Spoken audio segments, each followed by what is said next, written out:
Mohit, first of all, a warm welcome to you on Filme Shilmy and a huge congratulations on Naagin 5. I think it's a very special occasion as well because you're playing Hriday in the fifth season of Naagin, and Right. having done supernatural shows like Dine in the past, how helpful is it to explore this genre again in Naagin 5? It's a little different genre than the one I did last time because there are different sort of ways to shoot this one. But it's always fun to be doing which is like a TV version of Sci-Fi Zone, and it's always very entertaining for the Indian audience. And yeah, hence it's we're doing season 5. It's like I say, it's India's favorite show. Everybody watches this show, and it's like it gets huge number of eyeballs on this show. So it's not honestly because we shoot a lot of scenes on green screen. So technically it's a little difficult for an actor to shoot this show, but at the same time it really helps you as an actor to hone your craft. Right, yes, I can imagine. So, obviously, the fact that your character is kind of speaking a more Shuddh Hindi, and it's not a very Hmm. contemporary character. It's still back in the days of, in the ancient history days. So Right. how did you prepare for the character in particular? How did I prepare for the character? Because it was a different genre of acting and different character altogether that I've not done before. So I, looked up some references, in the previous seasons, how people have played the videos, that I could find on YouTube. Plus, for me, when you wear the costume, when you're thinking about the character for a while now, it gets into you after a while. So, that sort of really helped me, when I was playing Nag. Yeah, Hriday. I think Really. it's quite interesting as well. Because I think the episode yesterday, and the sort of fight between one male, who's obsessed with a very beautiful female who's rejected his advances. It kind of Right. reminds me of Padmavat. It's almost like the Nagin Padmavat almost. I don't know if you've Right. had that sort of a response before from anyone yet. I think somehow it's kind of inspired from that particular portion of that show. I would say that, but it's very exciting because there's a conflict in there. There are two lovers who are unconditionally in love with each other, and then comes a conflict to create drama. So I think that's how the show runs. So unless Yeah, there's conflict, there's no interest in the show. yeah. That's how the entertainment happens. Exactly. It's all about the Badla, in Nagan. In fact, we're going to be talking a bit about the whole plot and the way it changes as well, just in a while. But I think it's wonderful to see you paired with Hina again. I love Hina's work. I've been a huge fan of her work since Right. Rishta days, and you were recently paired alongside her in Hacked as well. So, what rapport do you share with her, and how Right. did that help you in creating that bond and vibe on set? See, when we started working on Hacked, we really bonded on a lot of things. We developed this great friendship that we still continue to have. So that camaraderie that we had off screen, reflected on screen on the film that we did as well. The songs were, superbly loved by everybody in the country. And now, I'm sure people love that pair of us in the film. That's why we got cast in this again. So now I'm sure the camaraderie that we have off screen, reflects on screen too. We have this, I keep telling Hina that we have this karmic connection. Somehow we end up keeping, working together. Yeah. So it has come back to us again, and I'm sure how people loved us in the film Hacked. They love our chemistry in Naagin, and they are. I'm getting overwhelmed with the messages I'm getting since last night after they saw our song together and the the portions of our romance together in the show. Yeah, I think it is. I think a lot of the Hina fans too, I think will be very happy to see you both paired. Yeah. I'm sure the Mohit fans too, of course. I Thank think you. your respective fans will definitely be very happy to see that. True. So earlier in the conversation, I was talking about how we will discuss about the plots and the style of Nagin as a show. And often I've realized in Nagin, the show kind of begins as a vengeance saga with, saving the Nagmani from going into the wrong hands and the evil hands. But then suddenly it kind of veers into becoming a love story and about the Nagin trying to save the male protagonist per se, rather than sticking to the subject at hand. How do you think the franchise can stick to the original concept from the onset going forward? I think they have to showcase all the elements in the show for people to understand, where it's going to go ahead from here. So the love interest has to be shown to showcase that there was like pure love between these two lovers, and how a conflict eventually comes and create obstacles for them. So this is like they're establishing a lot of things at this point in time. I'm sure the story will move forward in a different direction eventually, because it's going to be a different storyline from the last seasons that they've done. Of course, there'll be more. There'll be more of revenge, more of unrequited love, more of cutting edge special effects possibly, and more of interesting drama, twist, plots, twists and turns are going to be coming in. So I think it's just the few episodes is just establishment of how the character establishment, how a story is going to move forward. So it's just the start of establishing everything along. Right, right.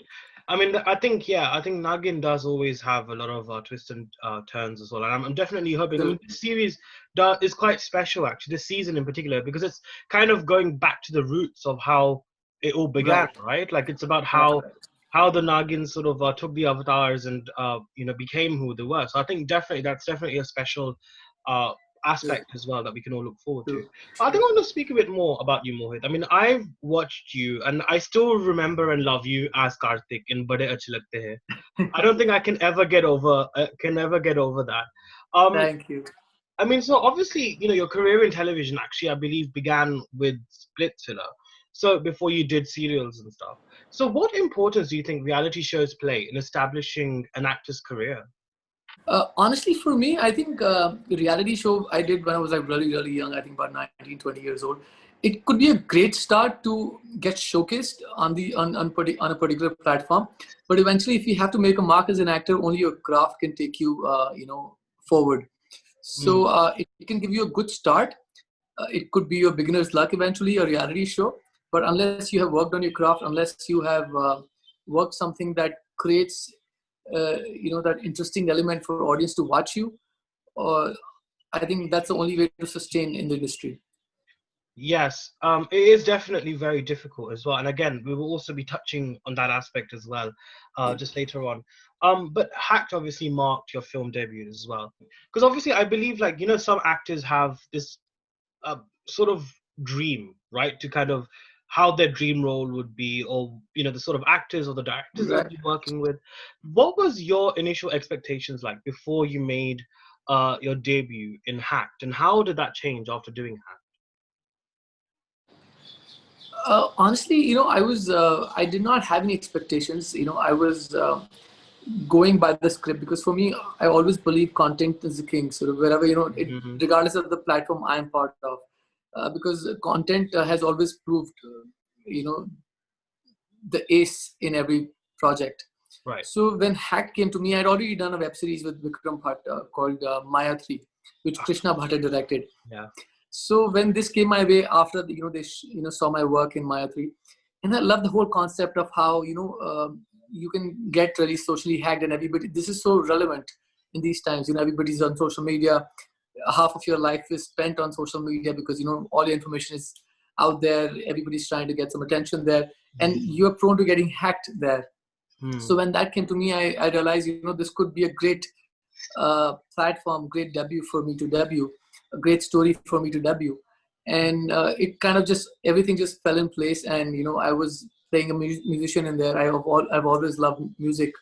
I've been learning music. I've started a production company which has launched a music label called Roots Music. So everything just fell in place for that film, and it just worked the way it should have. Yes, and I'm really glad to hear that it worked, Yeah.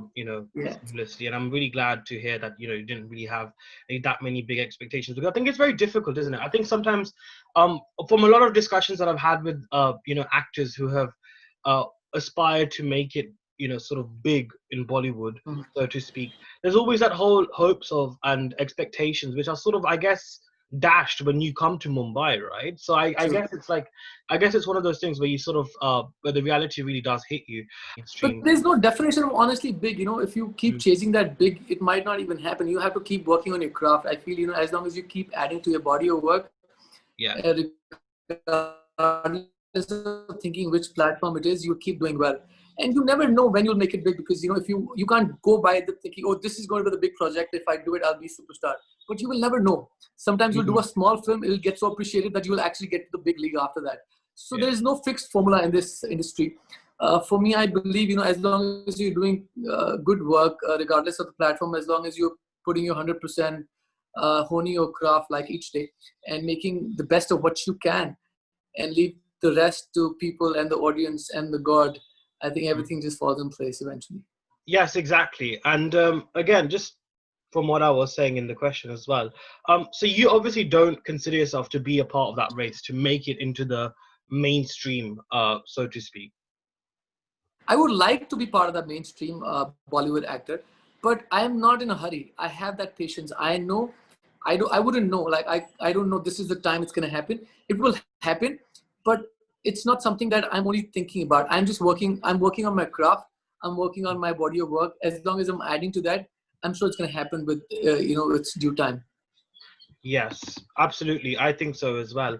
The digital platforms, especially, have really become so popular, in terms of the Indian entertainment landscape as well. What do you think the conventional Indian television, which to some extent are still quite stuck in their ways in terms of the sort of content we see? What do you think they can learn from the type of content that's available on OTT platforms? Honestly, I feel there's a different audience for the television that we have and the web audience that we have in India right now. Still, there are many parts of the country where there's no access to internet still, let alone, sometimes they might not even have, proper access to cable. So they're still dependent on TV or national TV channels. So TV is still, penetrated deeply into our country. So it's going to be a while before TV really, web really overtakes TV in the sense of the mass popularity that TV has. So it'll be a while. Also, even if it does, even when people have access to internet everywhere, like, when big companies are coming in, our Indian unicorn is doing a lot of things about, bringing internet to each part of the city. TV will also be viewed on mobile phones. Hmm. So TV's content will always have an audience. The platforms, the watchability might change through different mediums, Hmm. but the audience will still there. Right. Yeah, it's because, sometimes, Mohit, if I can be very honest, it's just like, it does get a bit exhausting sometimes. I think when you do see True. like the Bahu trying to take over the world, and then when everyone, even her family, is against her, like it becomes a bit exhausting to see, So do you think that whole Exactly. narrative needs to change a little bit? Because But obviously, yeah, go true, on. but then you and I are seeing from our own perspective because we've had a different growing up and we have had a different cultures of growing up. But there are many parts of the country, in India especially, where they want to experience this. Possibly this goes on in their families still. So for them, it's a very entertaining genre to follow. So sometimes we as human beings have a very subjective view. But if we look at the whole of the country, it's India is a very varied country with diversified cultures and very remote parts, where these things happen. That's why sometimes the rating that we see, we get astonished that how do people watch it. But we have to understand that we have different varied people in our country. So yes, it could be exhausting for us, but it could be entertaining for a lot of people right now. And that's why Mm. I also say, with Nagin's rating that comes, I sometimes get astonished to see, how is that happening. But when I think of it, India has a varied audience. It is quite possible. Right, yeah. I think sometimes the change has to come from within the audiences as well sometimes, right? Like from the people True, themselves, because true, true, perhaps the fact that such shows exist about the whole Bahu Atyachar and all of those things is perhaps because of the reason there is a demand for it, isn't it? So true, exactly. so perhaps television is just trying to supply to that demand. But I mean, hopefully, I think things are changing. I think that Nagin is definitely a show which I think does try to pave a very different genre and a different way. I think with the I, way, I, I tell it it's the India's version of sci-fi movies, possibly. TV yeah, version. yeah, it's true actually. Because like how we have shows like like Vampire Diaries and like True. like Charm. There used to be a show called Charm that used to once come in Exactly. America. So it's almost like kind of True, adhering to that supernatural kind of genre, isn't it? true, true, true. Yeah. So, you also mentioned in our conversation earlier that you've also launched Roots Music. So tell me a bit about this. How is that going? It's going very well. We already released 2 songs. They've done more than 3-4 million plus all both the songs. We're coming up with 2 more songs. So it's a music label. We're launching artists. We're launching great music. It's an independent music label, and I've always loved music. And this was the opportunity that came my way. I thought, why not? That way, I'll be able to produce the music that I like. I'd be able to, showcase the videos, the music videos I wanted to show to the audience, and it's great. Music is my second love, and I love, selecting the tracks, shooting videos for those, supervising from pre-production to the post-production to editing to eventually executing it. So it's a Yeah. fun process. Music is my therapy. So listening to new tracks, which I think could be a super hit eventually when it comes out, it's a great high for me. Yeah, and I'm really glad you've done that because I think the music industry as well. I think there's been a lot of hype and a lot of attention given to a lot of remixes. And I think there's been a lot of backlash against that as well because people are like, come on, where's the creativity gone? Right. We have such great composers, such great singers, and yet we're just getting carried away with True. the whole remixes. What's your view on that, actually? I mean, how do you think this whole trend, so to speak, will change in terms of remixes? I think there's always I always feel that there's always a phase in an industry, and music industry is going through that phase, but it's changing, and there are a lot many originals that are doing very very well. Independent music labels are coming with such great tracks which are doing 100 million plus because they're putting the efforts in originality, and so are we.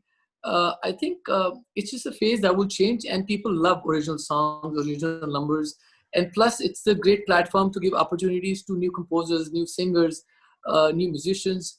And there's so much of talent in our country. I get astonished to see the mails that I get. The scratches they send me, and I realize, wow, man, these songs need to come out, and they need to come out as singers.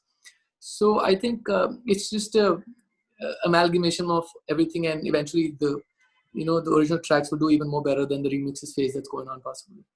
Yeah, and I also think as well, there's always that onus, there's always that conflict, so to speak, with the commercialization and creativity. When obviously there's never really a winner, in this. It's either commercialization often takes over, actually, in such a battle. But I think it's good that you've got your own music label, and hopefully you can encourage more creativity as well. Yes. I think at some point we'll have to merge the commercial viability to that creative aspect also. Yeah, and I think it's just a matter of time. I think once you've built up that whole Exactly. that whole rapport with obviously the artists and with the audiences as well, I think then obviously a lot Right. sort of seamlessly happen as well. So going forward, Right. Mohit, you've been busy with Nagin as well, and you've been busy with Roots music. But going forward, what do you hope to achieve as an actor? I mean, because obviously Nagin is quite a big show, and it's actually marking your comeback with colors, I think, what, since Bain Taha days? What do you Yeah. hope to achieve as an actor going forward? I did my last show with Balaji. That was last year, so it's Mm, it's. I just did another show with them. It was very soon, anyways. Balaji, it's the fifth show I'm doing with them, so it's like a family to me. yeah. As an actor, I feel of course, there are a lot many things that I've not tried and I want to do. I want to portray certain roles that I've not yet been able to do. I'm really looking forward to play someone's biopic if I get a chance. I would love to focus if it's a web show or a film, but I love to play someone's part. I think as an actor, that's the most challenging part to do, to play somebody else who's already lived or who has been a legend in your lifetime. So I think yeah, that's something that's on my list that I want to do. Wow. Yeah, I think that would definitely be a great challenge, I think, because often when you play a fictional character, like for example, you are with in Nagin 5, you have several reference points, but you can add your own Right. aspect to it. But I guess when you're playing someone else, you Right. kind of have to stick to how that person is as well, right? So I guess that would probably be more challenging for Exactly. you. Exactly. Wow. Exactly. Well, I'm looking forward to seeing you sort of play or do a biopic in the near future. But wishing you all Thank the you. very best for that, and of course, Thank you congratulations on so much. Narkin 5, and look forward to seeing you every Saturday and Sunday. It Thank you, Anuj. It was lovely talking to you. was lovely talking to you too. Thank you, Mohit. Thank you. Thank you.